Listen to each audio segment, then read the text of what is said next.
She signed the papers on a Thursday afternoon in November. The office was on the 42nd floor, all glass and steel, and a view of the city that people always commented on. Her lawyer slid the documents across the mahogany table. 3 signatures, initial here, here, and here, and just like that, the company was sold. $240 million.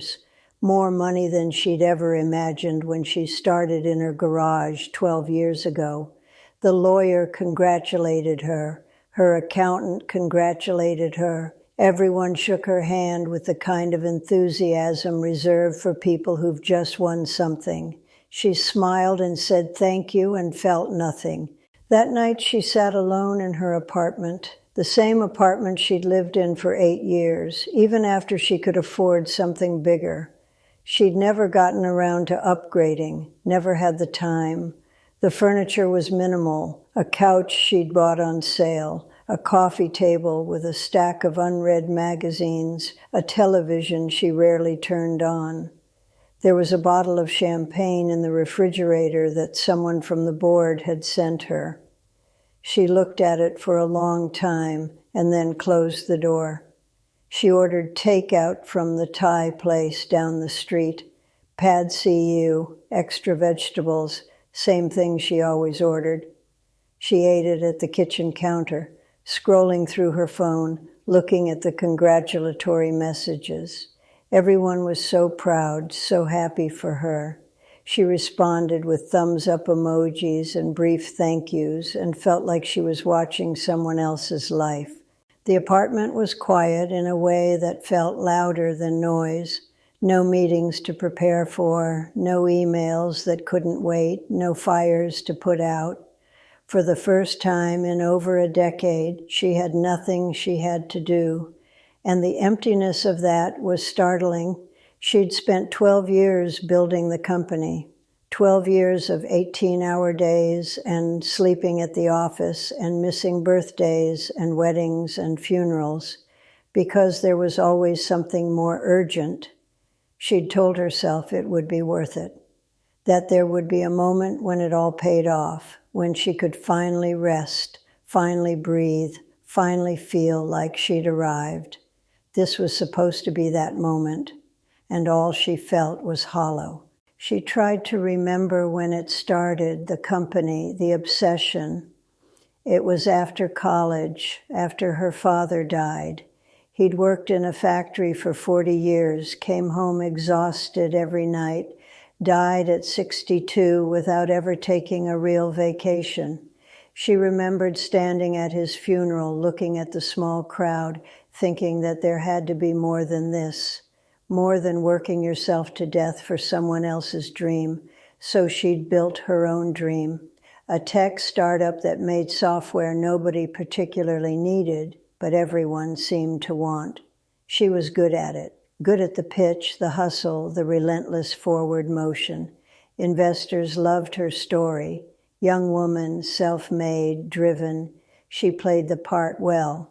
The first few years were chaos. Sleeping 3 hours a night, eating vending machine food, arguing with her co-founder until one of them walked out. They raised a seed round, then a Series A, then a B.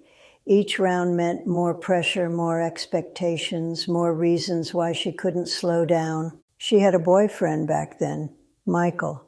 They'd met in college, stayed together through the early startup days. He was patient with her absence, understanding about the canceled plans, the late nights, the way she was always half present, even when she was sitting next to him. But patience has limits. One Tuesday evening, he told her he was leaving. Not angry, just tired. Tired of being the thing she got to when she had time, which was never. He left and she worked harder, threw herself into the next product launch, the next hiring sprint, the next quarter's goals. Work was simpler than relationships, clearer metrics, obvious wins and losses, no ambiguity, no vulnerability required. Her mother called sometimes, less and less as the years went by. The conversations always went the same way. Her mother would ask how she was. She'd say busy. Her mother would pause, a specific kind of pause that contained disappointment and resignation. And then they'd talk about the weather or nothing at all. She visited home for Christmas one year, sat at the kitchen table where she'd eaten breakfast as a child, and her mother had looked at her with an expression she couldn't quite read, not pride, something sadder. Her mother said, "You look tired, honey," and she'd smiled and said she was fine, always fine. Her best friend from college got married and had a baby, then another. They still texted sometimes, but the gaps between messages grew longer, different lives, different priorities. Her friend would send photos of her kids, and she'd respond with heart emojis and so cute and feel nothing, not jealousy, not longing, just a kind of distant acknowledgement that some people chose that path and she'd chosen this one. The company grew, 50 employees, then 100, then 300. She moved into the CEO role officially. She hired executives and let them run their departments while she focused on the vision, the strategy, the story they were selling to investors and customers. She was good at the story, good at standing on stages at conferences talking about disruption and innovation and changing the world. People believed her because she believed herself when she was saying it. It was only later, alone in hotel rooms in cities she'd never actually seen beyond the airport and the convention center, that the belief would fade. The truth was, she didn't know why they were doing any of it. The software worked. People used it. It made processes slightly more efficient in ways that probably didn't matter, but looked good in presentations. Was the world better because of it? She couldn't say. But the metrics were up and to the right, and that was supposed to be enough. She stopped sleeping well. Would wake up at 3 a.m. with her mind already racing through the day's problems. A product launch that was behind schedule. A key engineer who was thinking about leaving. She'd lie there in the dark, staring at the ceiling, feeling the weight of it pressed down on her chest. Then the acquisition offer came. The real one. The one that was too big to ignore.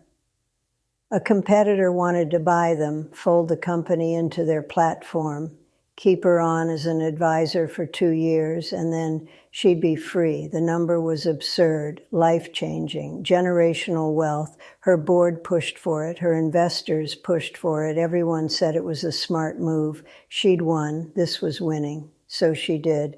3 signatures on a Thursday afternoon in November, and now here she was, sitting in her apartment with cold pad CU, $240 million richer, and absolutely no idea what to do next. The days that followed were strange.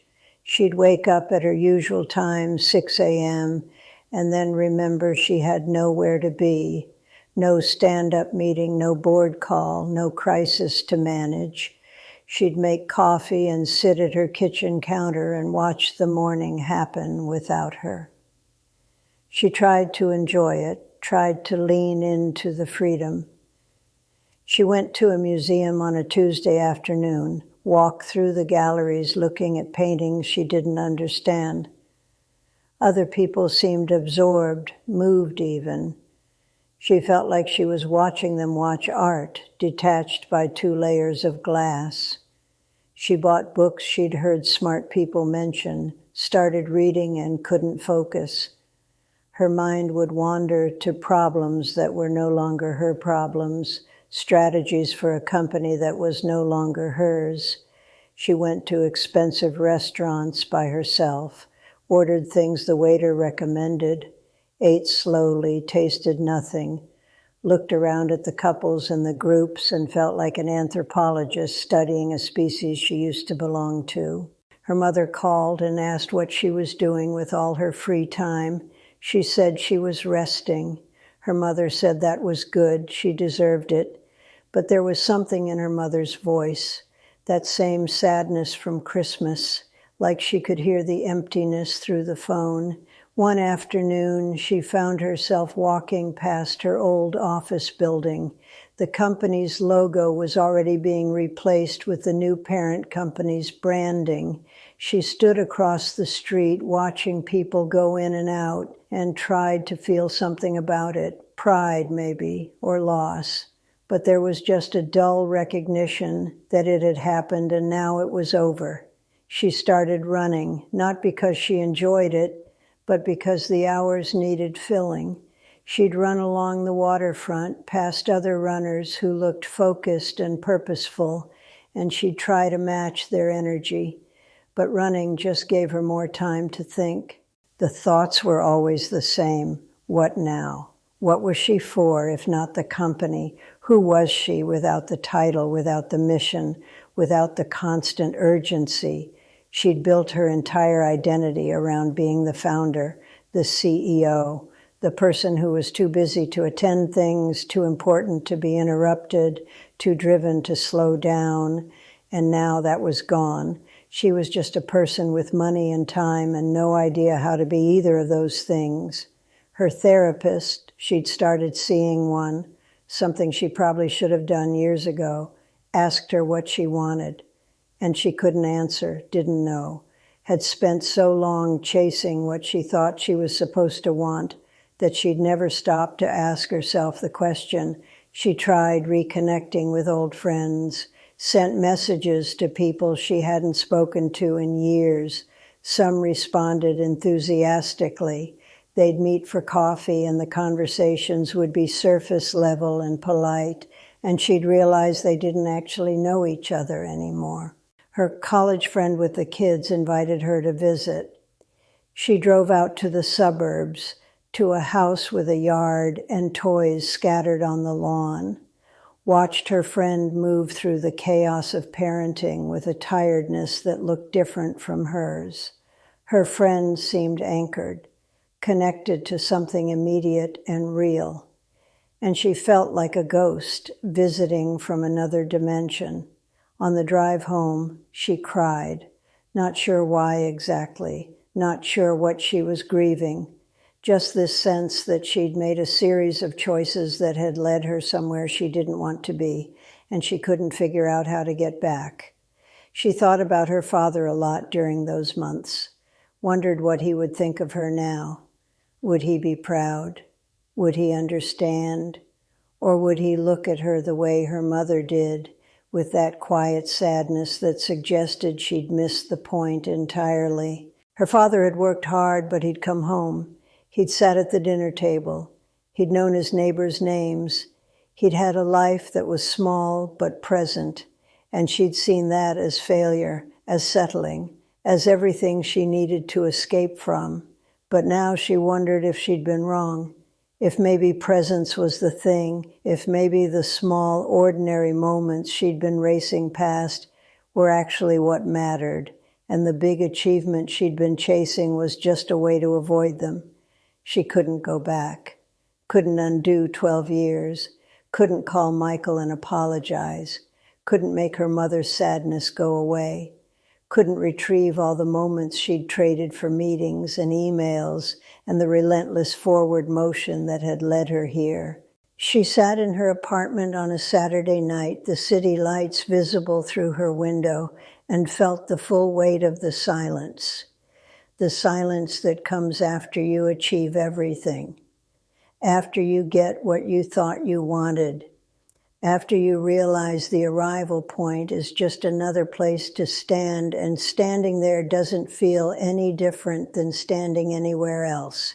Success was supposed to change something fundamental, supposed to make her feel worthy or complete or validated in some deep way. But she felt the same as she'd always felt, maybe emptier, because now she didn't even have the chase to distract her. She thought about the next 40 years, stretching out ahead of her, all that time and money and freedom, and she had no idea what to do with any of it, no idea who to be now that she wasn't being the person she'd been for so long. She picked up her phone, scrolled through contacts, all these people who'd congratulated her, all these connections that felt like transactions. She wanted to call someone and say she wasn't okay, that she was lost, that winning felt like losing, and she didn't know what to do about it. But she didn't know who to call, didn't know who would understand, didn't know how to be vulnerable after so many years of performing strength. So she put the phone down, sat in the silence. Outside, the city continued. People living their lives, chasing their own goals, running their own races. And she was here at the finish line, holding the trophy, completely alone. The silence wasn't peaceful. It was the loudest thing she'd ever heard.